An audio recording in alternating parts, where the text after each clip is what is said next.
在我们 podcast 的节目中提过了沟通前一定要问自己的3个问题，那这些问题到底有多么的重要呢？今天就透过2个不同的主题，让你感受 the importance of know, feel, and remember.Hello， 欢迎来到 Executive Plus 主管与沟通力的 podcast。I'm Sherry, an educator, certified coach, and style enthusiast.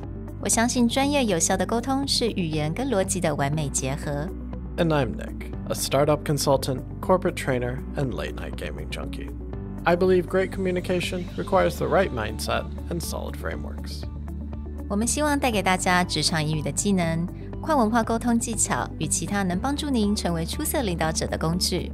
Join us each week as we share our experience, research, and methodologies to take your communication and language skills from good to great.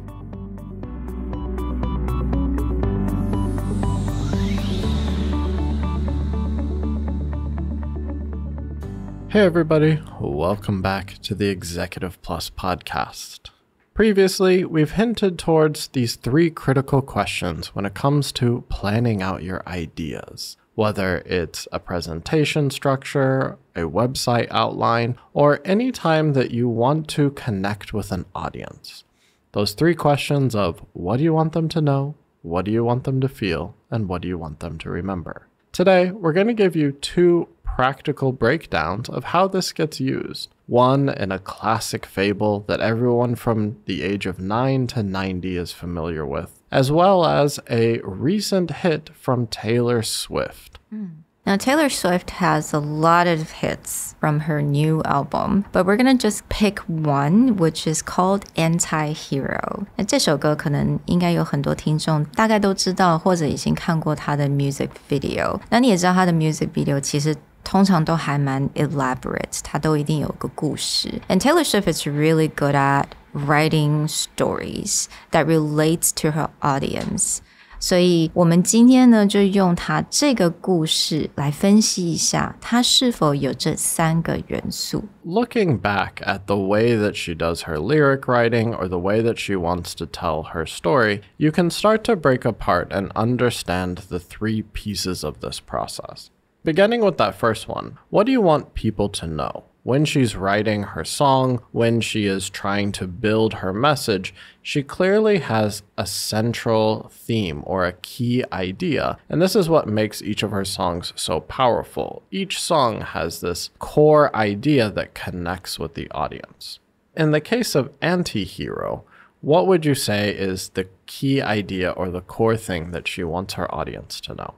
So first of all, songs and lyrics can mean different things to different people based on their experience. 这个也就是 the power of songs, and it's a form of art. 但我觉得他这一首歌很明显的，他就是要呈现一个 self-doubt. 因为他在 interview 里面，他其实就讲到，那他就说 We all hate things about ourselves. It's all those aspects of things that we dislike and like about ourselves that we have to come to terms with if we're going to be this person. Self-doubts, 自我怀疑 and insecurity and anxiety, 这其实就是一个 theme. 那这个也就是他所想要告诉我们的，告诉他所有的听众，也就是这种自我怀疑，它其实就是 self-sabotage, and it's something that makes us our own anti-hero. In an age where we have a new Marvel movie every 3 months or so, and we always have this idea of someone to come save us, when Taylor is talking about her song,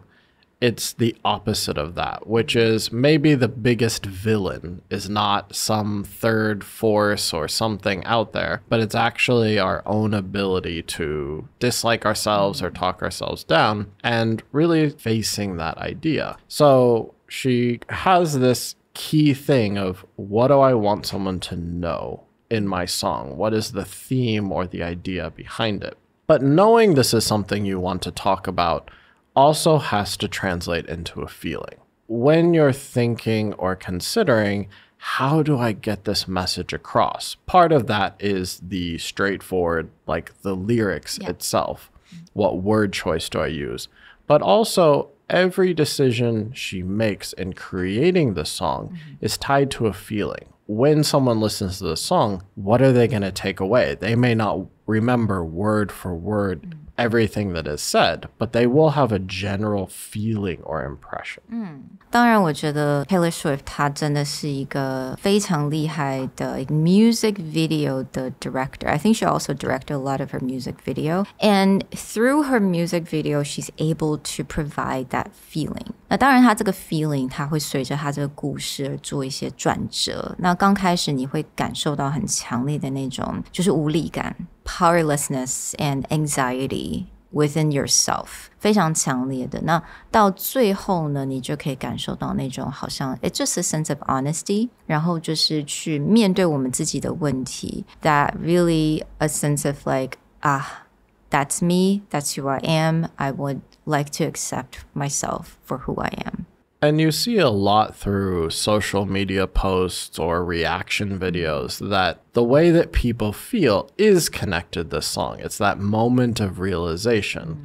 And so this is why we talk about the sense of what do you want them to feel? Because it's not through her lyrics where she's like, everyone should feel like me. I bet everyone has this side. You should feel connected to this. But that is the feeling that gets evoked, is just that realization, oh, yeah, I do this. And you see in people's reactions, they'll post up, oh, when I heard her say this line, it's me, hi, I'm the problem, it's me, that immediately my self-sabotaging side feels that. Building that connection and knowing that within her message, she doesn't have to explicitly say, you should feel this. But that message immediately creates the realization in people. 那我觉得这个也可以带到我们的第三点，也就是 What do you want people to remember? 当然在 music 来讲，一个非常好用的一个特点就是我们的 chorus。chorus 他们通常会一直会 repeat, right? Repeat 它一个 thought, 一个想法或者是一个 line. 那在这个地方，刚刚 Nick 有讲到 It's me, hi, I'm the problem, it's me. 这个就是他一直去 repeat 的部分，也就是一直去强烈的去 reinforce that idea of self-sabotaging and being our own anti-hero. Even in a review of the song, one critic comments, after reading the lyrics to her new single, you'll be calling yourself an anti-hero too. When we talk about this last piece of what do you want people to remember, it is unlikely that listening to the song once, you're going to be able to repeat word for word, but you will definitely walk away with that feeling, that impression, and you'll walk away with something that is connected. So in the case of what Sherry just said, that may be the chorus. That's usually the thing that gets repeated, and it's the thing that stays in our head. So musicians use the chorus as a way to reinforce a certain message or get people to internalize something.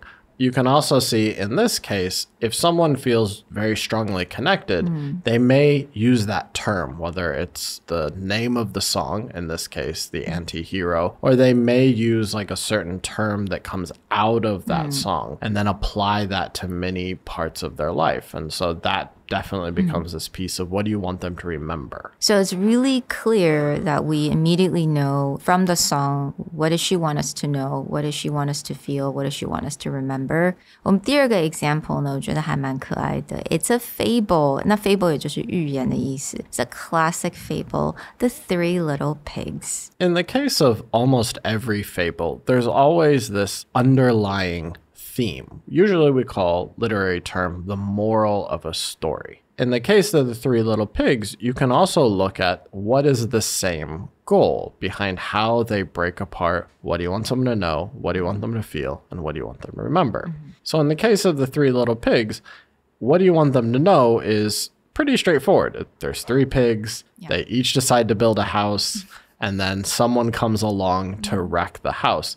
So the building blocks of that story are very clear, but also setting out that moral, which is what do I want particularly children to get out of this? And I want them to know hard work and perseverance pays off, and that you need to be prepared for any kind of surprise, maybe a dangerous surprise, maybe something you didn't expect. How do you expect the unexpected?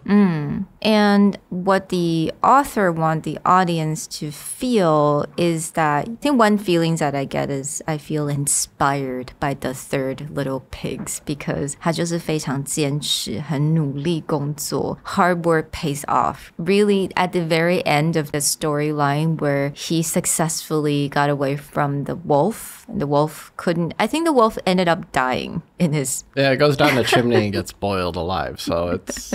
I mean, it's a bit dark. Actually, a lot of fables are really dark. Most fables are pretty dark.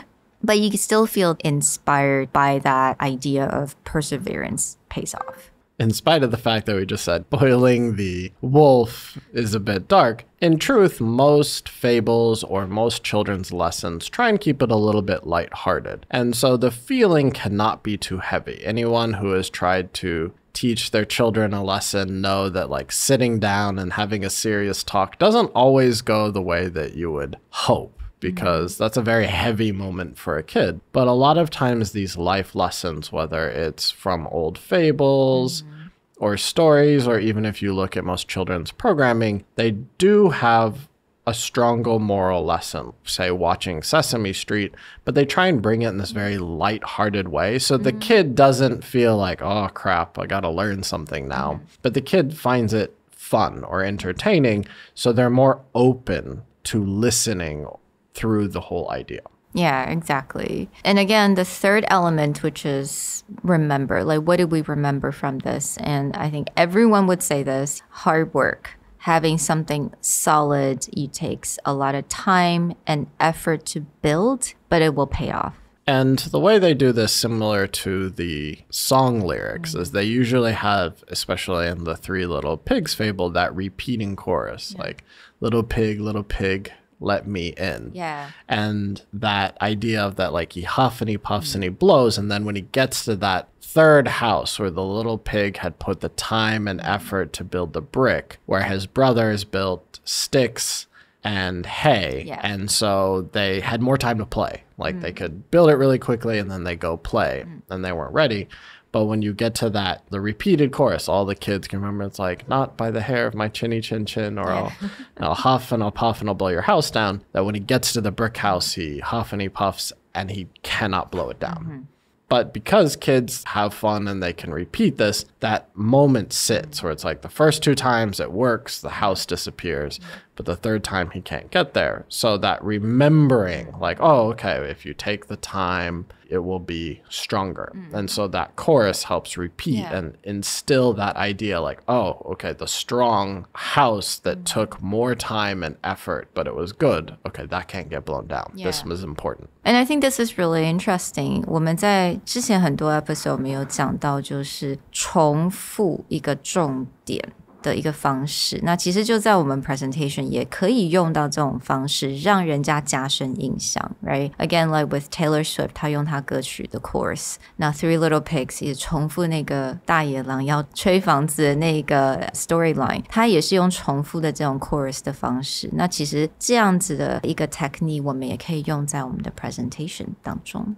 So this definitely emphasizes that if you want someone to remember your speech, it's not necessarily about having these really fancy ideas and words, and that's what's going to make someone go, wow, this is such a good speaker. But the things that people really remember over time are usually simple and repeated. So in the case of music, in case of the fable, what makes it so powerful and long-lasting in your memory is that they find a way to very simply place the key idea or the key moral into something that gets repeated. And you'll find that in a lot of top speeches, it's true. They will have some line or some message that gets repeated or come back to in the way that they talk. And that's what makes it so memorable over a longer period of time. 那希望借由这两个非常有趣的 example， 一个是歌曲，一个是寓言，能够让大家更了解这三个元素的重要性。Yeah, I really hope you guys always remember, ask yourself, what do you want them to know? How do you want them to feel? And what do you want them to remember? We hope you enjoyed this episode and that you'll put these together in your own life. We'll talk to you next time. Bye. Bye.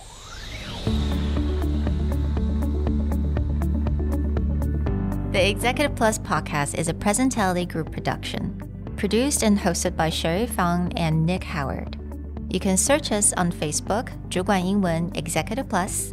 You can also find us on Instagram, Communication R&D, and email us at sherry@epstyleplus.com.